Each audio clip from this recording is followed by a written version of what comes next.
Democratic party के उम्मीदवार फयाज अहमद मीर ने कहा है कि अगरचे बारामूला लोकसभा सीट के लिए मुकाबला सख्त हो सकता है, लेकिन पीडीपी और महबूबा मुफ्ती अवाम के लिए जो जद्दोजहद कर रही हैं और इसकी बुनियाद पर वो अवाम के दरमियान जाएंगे। उन्होंने कहा कि उमर अब्दुल्ला कहते हैं कि वो 370 के लिए लड़ेंगे, मगर इसकी मनसूखी के वक्त एनसी के 3 पार्लियामेंट मेंबरान ने कुछ नहीं किया।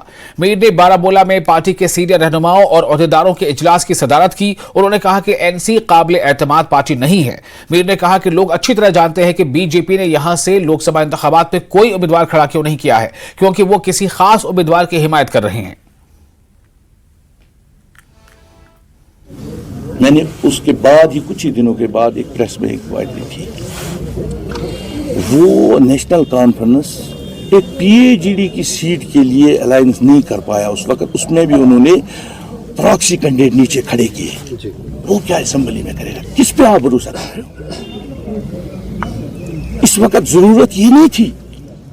इस वक्त जरूरत थी कि जो हमसे छीना गया हम मिलकर उसके लिए आज यहां से, जरूरी नहीं था कि फयाज साहब या कोई और 3 कैंडिडेट हम वहां पे भेजे, वो किस भी पार्टी का होता, जो वहां पे तर्जुमानी एक मैसेज हम देते सेंटर को कि आपने जो किया वो सही नहीं है।